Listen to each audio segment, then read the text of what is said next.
ajudar o próximo, que o Senhor nos Verdade. conceda Glória a unção, meu Pai, que a Deus. gente continue sendo usado por Ti, que Amém. nos fortaleça a cada amanhecer com fé, com sabedoria divina, para a gente ficar perto de Ti. Amém. Em nome de Jesus. Amém. Amém. Obrigado, meu irmão. Então, vamos continuar no Apocalipse, né? Tem mais 2 capítulos. Não sei se a gente consegue fazer os 2 hoje, mas eu queria, antes de, como das outras vezes, queria relacionar outros escritos dizeres na Bíblia que já anunciam esse capítulo 21 que fala da Nova Jerusalém, né? Na verdade, do real paraíso, né? Que a gente chama assim comumente de paraíso, que vai ser essa nova vida na glória, hein? Então, eu queria, antes de começar no capítulo 21 do Apocalipse, que a gente lesse, a gente ter um melhor entendimento depois do que a gente vai ler nesse capítulo 21, a gente lesse em Êxodo 28, 15, o capítulo 28, os versículos 15 a 21. É o segundo livro da Bíblia, Êxodo, capítulo 28, 15 a 21.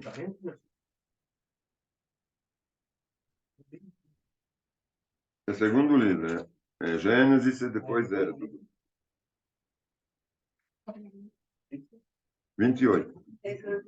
É página 100 na Bíblia do Spurgeon. Aí, é nessa Bíblia, página 100.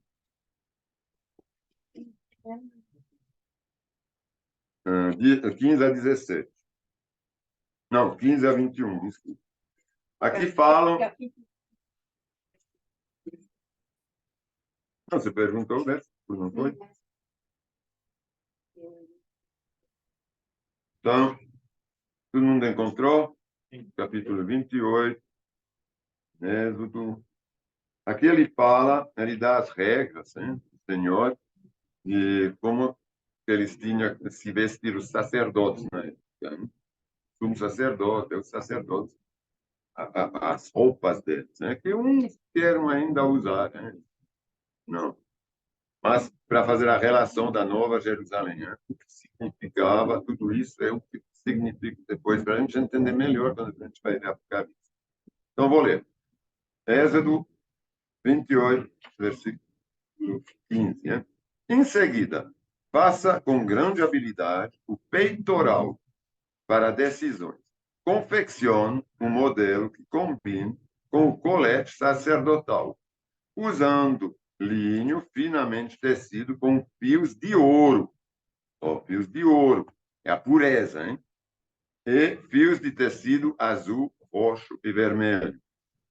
Faça o peitoral de uma só peça dobrada de tecido, formando um bolso quadrado com 22 centímetros e meio. Vocês lembram desses 22 centímetros e meio? É um peitoral que ia lá no sumo sacerdote, hein? Para fazer o sacrifício, todas essas cerimônias. Fixe no peitoral quatro quatro fileiras de pedras preciosas.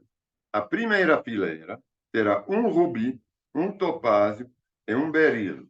A segunda fileira será composta de uma turquesa, uma safira e uma esmeralda. A terceira fileira será composta de um jacinto, uma ágata e uma ametista. A quarta fileira terá um crisolito, um ônix e um jaspe. Todas essas pedras serão presas a suporte por filigranas de ouro.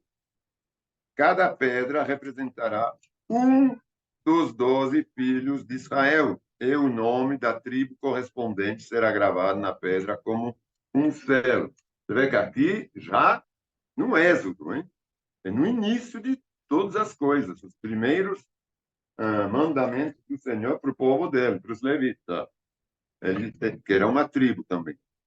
Ele já tinha essa noção da preciosidade, da pureza. Né? São 12 pedras preciosas que representam as 12 tribos. A gente viu já, hein, que os 24 anciãos representam também os 12 tribos e os 12 discípulos, hein, no capítulo 19 de Apocalipse. Eu quero ler ainda em Isaías, antes de começar o 21 de Apocalipse, em Isaías 54, versículo 11 a 17. Isaías, capítulo 54. Nessa Bíblia, aqui é na página 850, para te facilitar. 54, o capítulo. 21.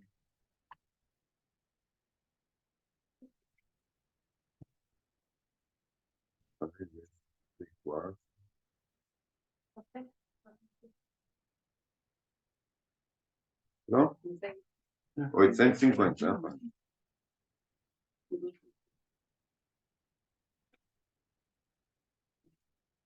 Né?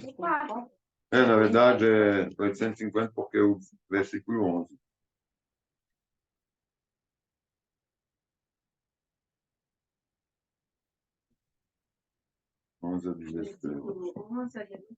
É. O capítulo 21 de Apocalipse, ele fala da Nova Jerusalém, né? Porque Jerusalém sempre foi a cidade santa. Né? Jesus, Deus, ele escolheu Jerusalém, ele fez o templo lá, ele morava lá em Jerusalém, dentro do templo. Então, é a cidade santa. Por isso, depois, a nova cidade santa, no paraíso, se chama também a Nova Jerusalém. Então, vamos ler o que Isaías tinha recebido de Deus naquela época, já em relação ao Apocalipse. Capítulo 54, versículo 11. Ó cidade açoitada por tempestade, aflita e desolada.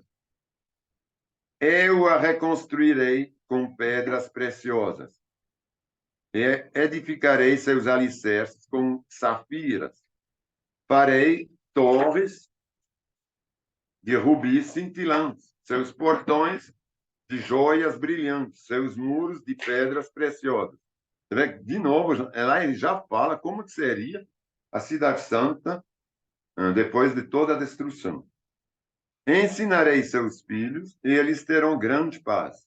Você estará segura sob um governo justo e imparcial, e seus inimigos se manterão afastados. Viverá em paz e nenhum terror se aproximará. Por quê? Porque já vai ter tido o julgamento, hein? O juízo. Então, na cidade santa não vai ter mais nada de ruim. Se alguma nação vier lutar contra você, não será porque eu a enviei. Todos que a atacaram serão derrotados. Eu criei o ferreiro, que abana as brasas do fogo e produz armas da destruição. E criei os exércitos também que o destroem. Naquele dia, porém, nenhuma arma voltada contra você prevalecerá. Você calará toda a voz que se levantará para acusá-lo. É assim que o Senhor agirá. É assim que o Senhor agirá em favor dos seus servos. Eu lhes farei justiça. Eu, o Senhor, falei.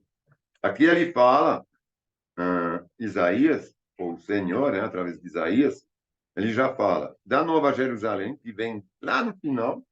Ele fala também da vitória depois da batalha de Armagedon, hein? De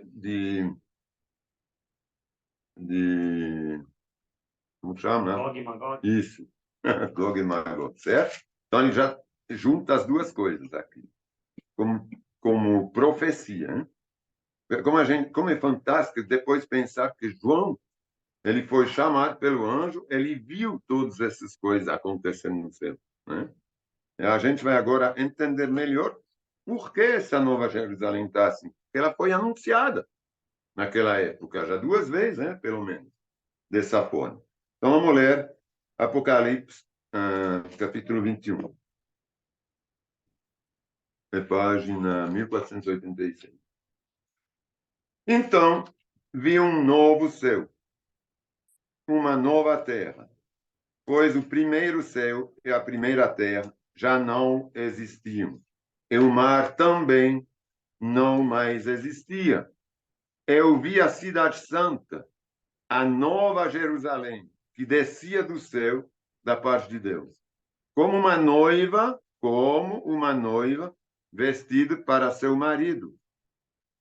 Isso merece uma pequena explicação, porque aqui a gente fala de cidade, de Nova Jerusalém. Mas ele fala bem aqui. É a cidade santa, a Nova Jerusalém, que descia do céu. Vocês lembram que a gente já estava salvo junto com Jesus, na cabeça, a igreja atrás? Descia do céu como uma noiva belamente vestida para seu marido. Então, eu vejo aqui essa Nova Jerusalém, eu vejo aqui a igreja, hein? A igreja de Cristo, que desce do céu, que está vestido para seu marido, hein? Com Jesus na frente. Ouvi uma voz forte que vinha do trono e dizia: vejam, o tabernáculo de Deus está no meio do seu povo. Isso representa bem essa igreja, hein? Quando ele fala isso. Vejam, Deus habitará, o tabernáculo de Deus está no meio do seu povo. Deus habitará com eles, e eles serão seu povo. O próprio Deus estará com eles. Ele lhes enxugará dos olhos toda lágrima, e não haverá mais morte, nem tristeza, nem choro, nem dor. Todas essas coisas passaram para sempre. Aqui ele fala da igreja. Ele não vai enxugar lágrima de uma cidade, de pedras preciosas. As pedras preciosas somos nós.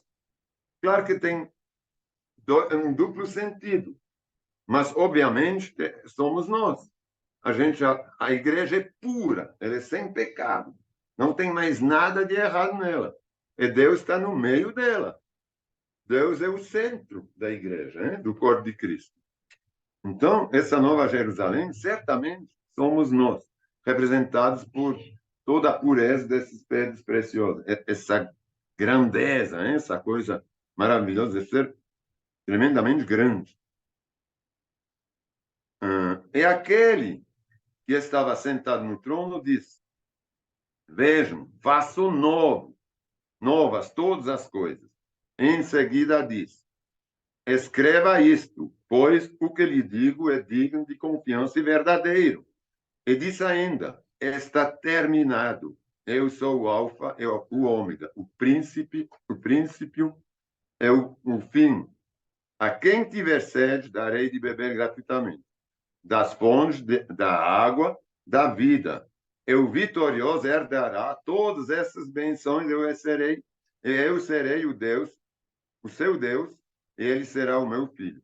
Você vê como aqui ele levou de novo aos pré-acontecimentos, hein? Ele fala da igreja que desce, mas depois ele fala quem ele é quem vai herdar de tudo isso. Então ele volta no tempo. Fala, para agora você poder desfrutar de tudo isso, de estar no meio dessa cidade, dessa igreja, você tem que ser o vitorioso. O vitorioso herdará todas essas benções. Eu serei seu Deus, ele será meu filho. Mas os covardes, os incrédulos, os corruptos, os assassinos, os sexualmente impuros, os que praticam feitiçaria, os adoradores de ídolos, e todos os mentirosos estão destinados ao lago de fogo que arde com enxofre. Esta é a segunda morte. De novo, a gente volta lá no Juízo, que a gente já viu no capítulo 20. Ele diz que todos esses aqui não terão parte, não farão parte dessa nova Jerusalém. Eles não estarão lá com Cristo. Vejo que até os mentirosos, a gente pensa, às vezes, não, uma mentira não é grande coisa, não. Hein? Eu falei disso da outra vez. Os pescadores. Está condenado, então. Não é verdade, às vezes a gente brinca que tem a mentira para o bem, né? Não pode, porque eu tinha relatado no último culto também um fato que a pessoa mentiu para o bem. Isso aqui não existe. Um dia sai a verdade mesmo, e a gente vai ver que era uma enganação, né? A mentira vem do pai, vem do diabo, que é o pai da mentira, hein? Como Jesus Verdade, o nome dele. É, Por isso que a é minha a filha não justiça, foi. é verdade. Então, é o como que a gente fala? Anta, Oposto. é o oposto. Totalmente oposto. Isso. É antágono, né? É por isso. É. Então, um dos 7 anjos, o capítulo 9, é o versículo 9. Então, um dos 7 anjos que segurava as 7 taças com as últimas 7 pragas se aproximou e me disse: esses 7 anjos, desses anjos são as pragas que a gente não leu, que eu não vou ler, mas que são as pragas que vêm da grande tribulação, hein? Que são descritas no Apocalipse, no capítulo 8 e 9 da Apocalipse. Vocês querem ver as pragas, né? É muito sangue, rios de sangue, coisa terrível que vai acontecer na Terra, através das batalhas, né? Através desses bestas, né? É tudo que é correlacionado. Venha comigo, e eu lhe mostrarei a noiva, a esposa do Cordeiro. Quem é a noiva, a esposa do Cordeiro? A igreja, não é? Então, só que aqui ele está falando da Nova Jerusalém. Por isso que eu estou relacionando a Nova Jerusalém com a igreja, é a igreja, hein? Ele me levou no espírito até um grande alto monte e me mostrou a cidade santa, a Jerusalém, que descia do céu da paz de Deus. Brilhava com a glória de Deus e cintilava como uma pedra preciosa, como um jaspe, transparente como cristal. O muro, aí ele começa a dar as medidas, hein? Até aqui a gente entende que realmente é a igreja, hein? Como ele fala. A partir daqui, ele começa a dar as dimensões da cidade. Então, são coisas que são difíceis para a gente realmente entender assim, de uma maneira racional, hein? Dizer que é uma cidade de tal tamanho, quando ele acaba de falar justamente que é a igreja, né? Que é a esposa, a noiva, é a esposa do cordeiro. O muro da cidade era grande e alto, com 12 portas guardadas por 12 anos. E nelas estavam escritos os nomes das 12 tribos de Israel. Vocês lembram do peitoral com as 4 fileiras de 3 pedras preciosas, com os 12 nomes das tribos, hein? Então, aqui ele tem exatamente a mesma fotografia e imagem, hein? As 12 portas, as 12 pedras e as 12 tribos com os nomes dela. Havia 3 portas de cada lado. Leste é quadrado, hein? Como o peitoral, é quadrado, hein? Havia 3 portas de cada lado, leste, norte, sul e oeste. O muro da cidade tinha 12 pedras de alicerce, e nelas estavam escritos os nomes dos 12 apóstolos do Cordeiro. Esses aqui, agora a gente tem 12 mais 12, as 12 tribos, os 12 apóstolos. São os 24 anciãos, né, que eram representados nos outros capítulos. O anjo que falava comigo tinha na mão uma vara de ouro para medir a cidade, suas portas e seu muro. A cidade tinha um formato de um quadrado de comprimento e largura igual. De fato, tinha 2.200 quilômetros. O outro tinha 22 centímetros. Hein? Então, se a gente correlaciona um pouco, são as mesmas características. Hein? A cidade tinha o formato de um quadrado. De fato, tinha 2.200 quilômetros de comprimento, de largura e de altura. Então, ele mediu o muro e descobriu que tinha quase 65 metros de espessura, de acordo com a medida humana usada pelo anjo. O muro era feito de jaspe e a cidade era de ouro puro, transparente como vidro. Vocês lembram? Quando ele falava que descia a igreja era assim, como um cristal, era puro. É a mesma coisa, hein? O muro da cidade era construído sob alicerce ornamentado com 12 pedras preciosas. A primeira com jaspe, a segunda com safira, a terceira com ágata, a quarta com esmeralda, a quinta com ônix, a sexta com cornalina a sétima com crisolita, a oitava com berilo, a nona com topázia, a décima com crisopraso e a 11ª com jacinto. E a 12ª com ametista. As pedras são um pouquinho diferentes que as pedras do peitoral, mas é tudo pedra preciosa, hein? As 12 portas eram feitas de pérola. Cada porta tinha uma única pérola. E a rua principal era de ouro puro, transparente como vidro.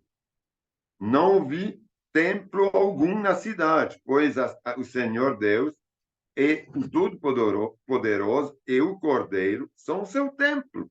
Ele morava no meio, então não precisava do templo. Eles mesmos eram o templo. A cidade não precisa de sol nem de lua, pois a glória de Deus a ilumina, e o Cordeiro é a sua lâmpada. As nações andarão em sua luz, e os reis, em toda a sua glória, entrarão na cidade.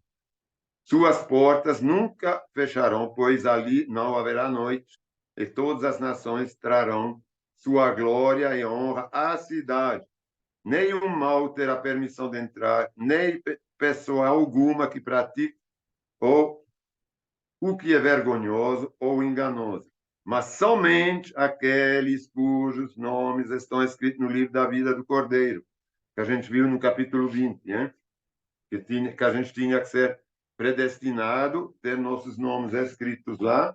E como que a gente é predestinado? Escolhendo a Cristo no nosso tempo de vida na Terra. Aí isso faz que a gente entra na igreja, e que essa igreja, que é a predestinação, a igreja que é predestinada a ser salvo, a gente fazendo parte dela, a gente se torna predestinado a ser salvo. Então, eu não vou desenvolver muito, porque assim a gente consegue acabar hoje o livro do Apocalipse. Mas eu acho que dá para entender muito bem, porque a gente já desenvolveu muito essas partes nos outros capítulos.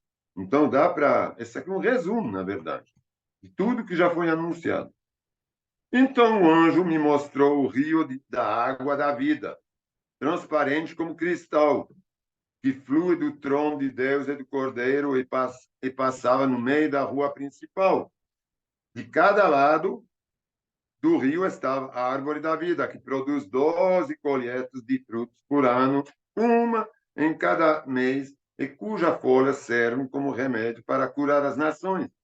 Isso, de novo, é uma figura do que foi anunciado nos evangelhos.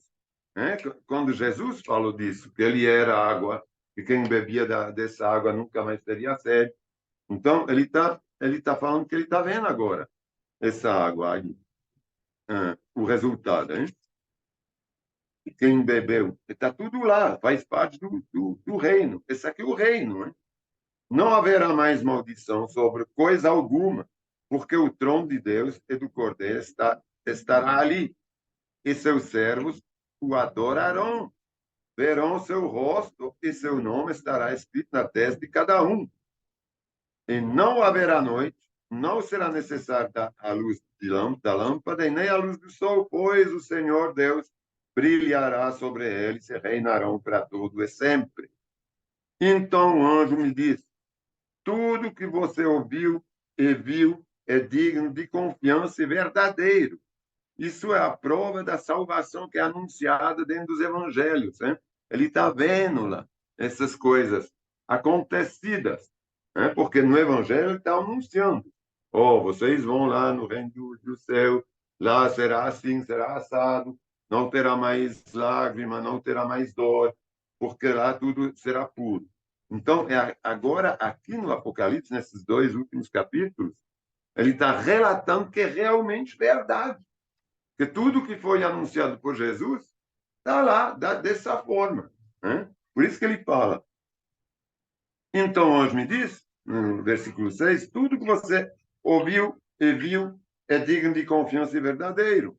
O Senhor, o Deus dos espíritos dos profetas, enviou seu anjo para dizer a seu servo o que acontecerá em breve. Em breve, hein? sempre Deus fala que vai ser em breve, vai ser num piscar de olho. Então não vai ter lá milhares de anos a acontecer, não vai. Né? Vejam, eu venho em breve. Feliz aqueles que obedecem a palavra da profecia registrada nesse livro.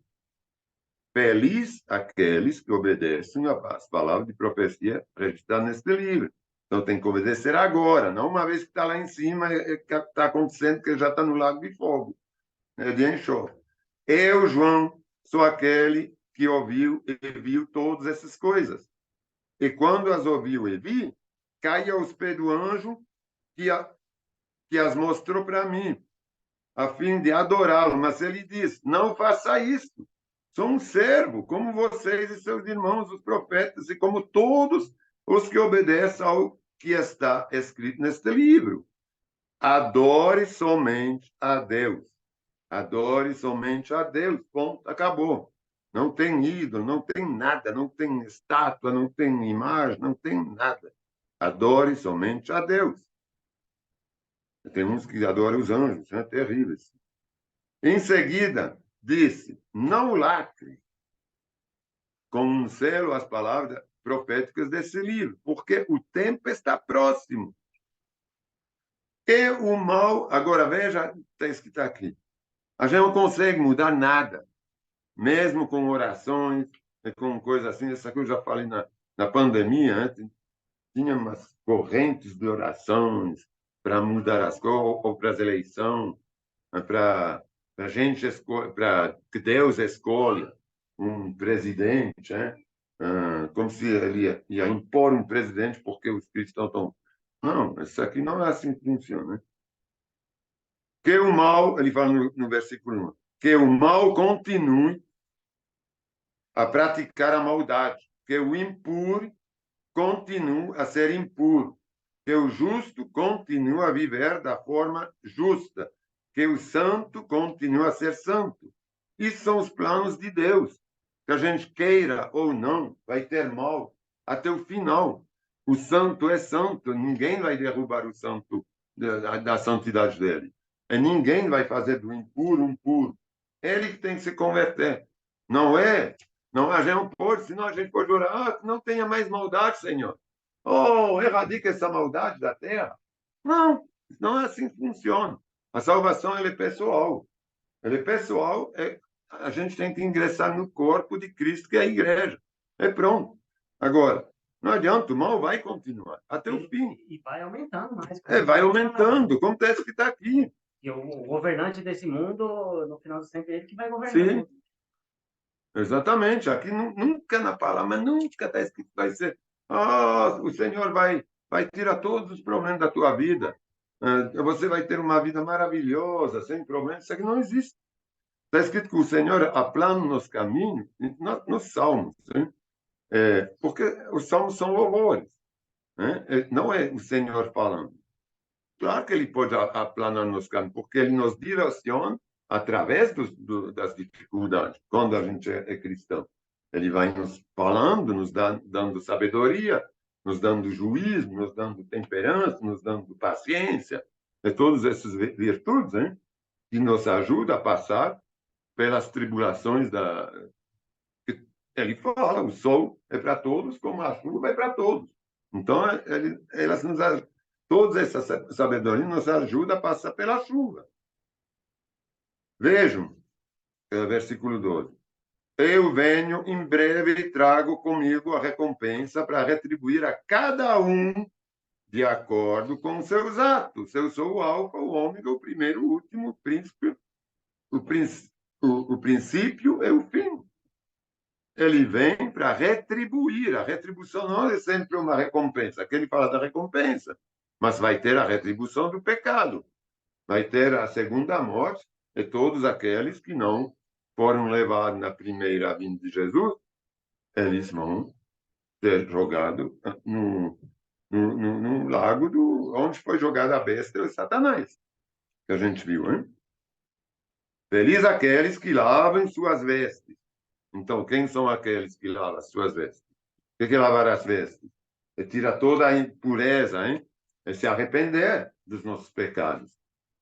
Jesus, ele veio, ele nos lavou, mas ele lavou aquele que se arrepende, que aceita Jesus.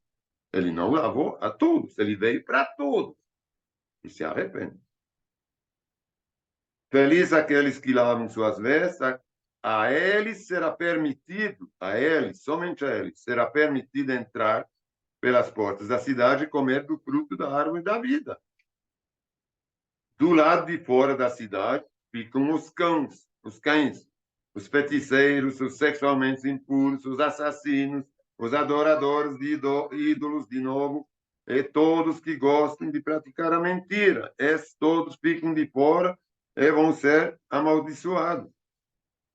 Eu, Jesus, enviei meu anjo a fim de lhes dar esta mensagem para as igrejas. Eu sou a origem de Davi e o herdeiro de seu trono. Sou a brilhante estrela da manhã. O Espírito e a noiva dizem, vem. O Espírito é o Espírito Santo. Não se fala muito do Espírito Santo, hein? Aqui ele fala, ele junta essa trindade. Hein? O Espírito, a noiva, que é a igreja, diz, vem. Que todo aquele que ouve diga, vem. Quem tiver sede, venha. Quem quiser, beba de graça da água da vida. Isso é a conversão, hein? Quem quiser se converte. Declare solenemente a todos que ouvem as palavras da profecia registradas neste livro. Se alguém acrescentar algo ao que está escrito aqui, Deus acrescentará a essa pessoa as pragas descritas neste livro.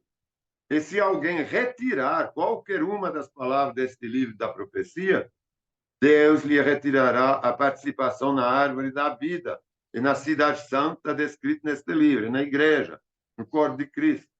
Aquele que é testemunho fiel de todas essas coisas diz, sim, vem em breve.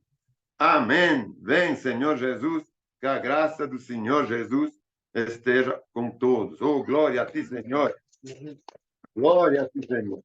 E quantos serão que vão ser, que Deus vai retirar, né, da participação da árvore da vida? Porque quantos são que estão distorcendo? Já usa a seu favor a palavra. Mas quantos são que estão distorcendo a palavra, estão retirando, acrescentando coisas, estão fazendo do dogma do Senhor uma seita, sabe? Que fazem coisas assim. Fala de Jesus, mas impõe as regras deles, né? Exatamente. Eu estava até lendo sobre o calvinismo ontem à noite, estudando um pouco nisso. E quando a gente vê o que Calvino, a gente sempre pensa que Calvino é um dos pais da igreja, assim, protestante ou reformado. Então, é um reformador, né? Mas ele torceu muitas coisas, né, dentro da igreja protestante. Na verdade, não é da protestante, é da reformada. Mas ele torceu muitas coisas, como o batismo, é cheio de coisas, né? Então, a gente vem de uma tradição que já é enganosa. O Lútero era um não reformador, como que a gente fala? Não, quando teve um tipo de... Não, tem um outro nome, que me pôs agora. Tem a reforma, tem o reformador, tem era um protestante que protestava, né, que saiu da Igreja Católica para protestar. Ele protestava contra todas as coisas erradas do catolicismo naquela época. Ele foi muito mais rígido, hein, o Lútero. Agora, o Calvino, não, ele reagregou, ele passou muito a mão. Por exemplo, a gente, na Suíça, a gente nasceu, convivemos com todos os reformadores, que são Zwingli, Calvino. Eles já são quase uma deformação do catolicismo, mas sem as imagens. Eles tiraram as coisas simplesmente óbvias. Mas a gente veio vivendo e aprendendo coisas tortas. Por quê? Porque a gente não lê a Bíblia. Entendeu? A gente ia também só na igreja. Essas igrejas reformadas, elas não nos ensinam a ler a Bíblia. Elas nos ensinam a ir para a igreja, a receber lá no templo, quer dizer. É completamente diferente. Ninguém leu. Você pode perguntar para onde essa que é a origem na Suíça, hein?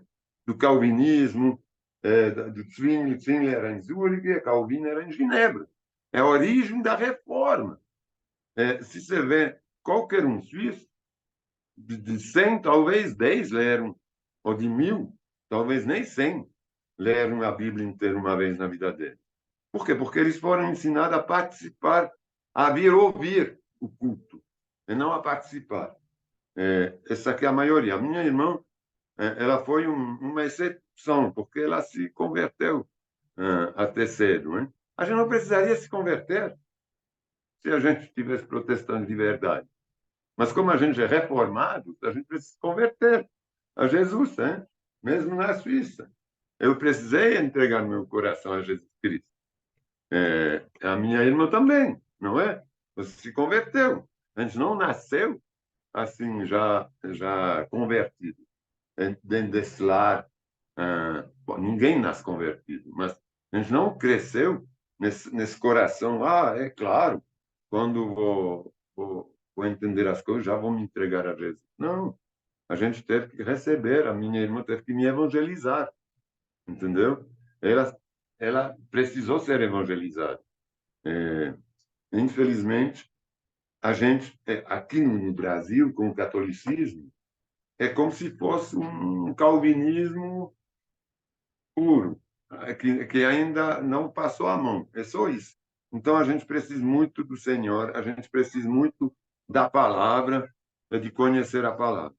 Isso é fundamental para a gente poder ter acesso ao reino de Deus, porque a enganação ela vem de longe.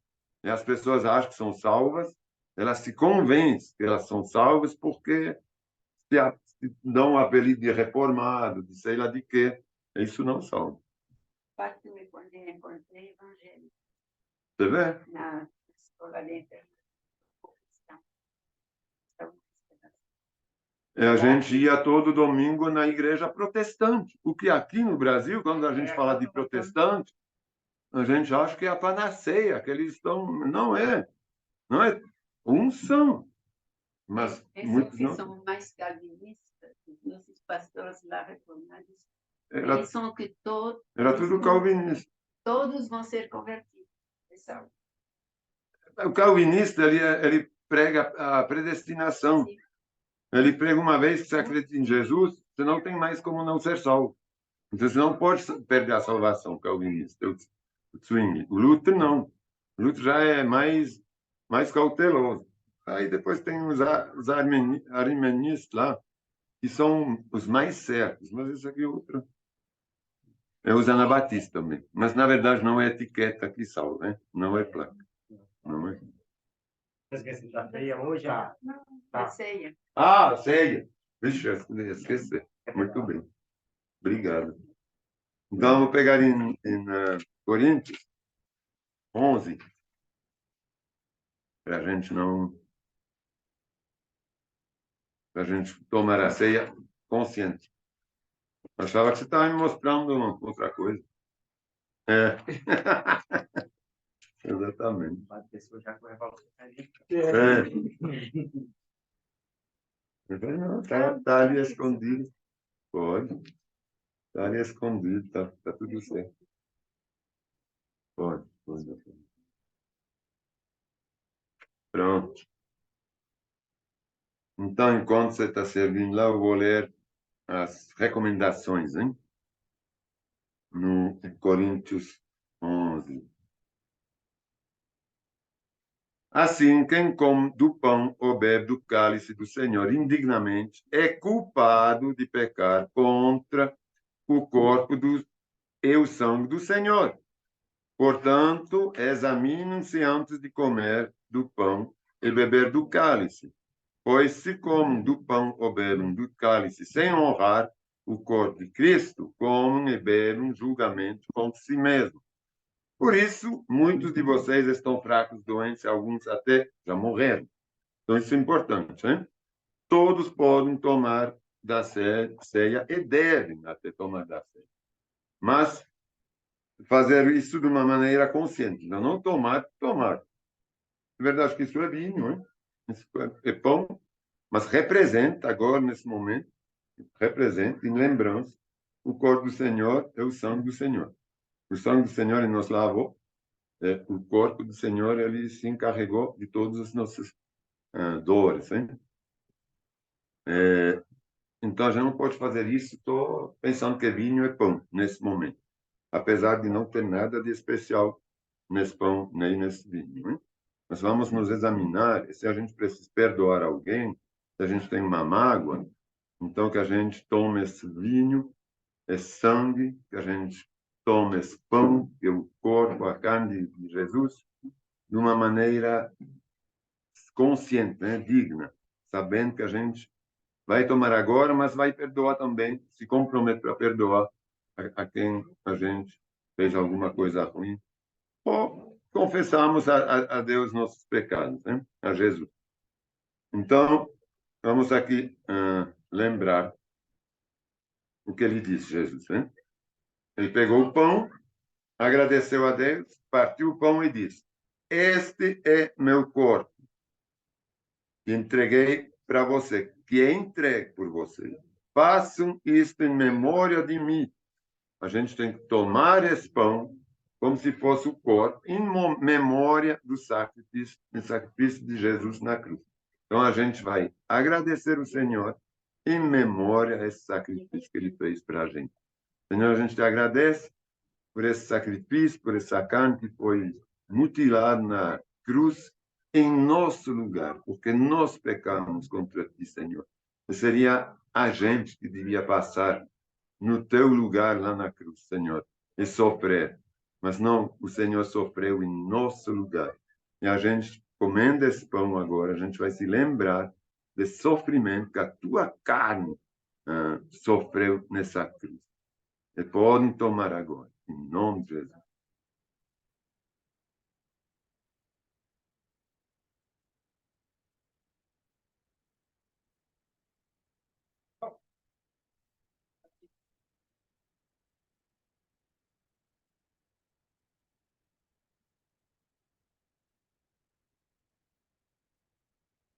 Da mesma forma, depois da ceia, tomou o cálice e disse: Este cálice é a nova aliança, confirmada com meu sangue. Façam isto em memória de mim, sempre que eu beber. Então, Senhor, a gente quer se lembrar do teu sangue que o Senhor derramou na cruz. Esse sangue nos lavou, Senhor, de toda a nossa culpa, de todos os nossos pecados. Você derramou seu sangue para nos lavar, Senhor, e para selar, Senhor, com o sangue, como se fosse o sangue de um cordeiro. Você foi o cordeiro sacrificado, Senhor, da nova aliança. E você selou com esse sangue a nova aliança que a gente vive e convive com o Senhor agora. Podem tomar.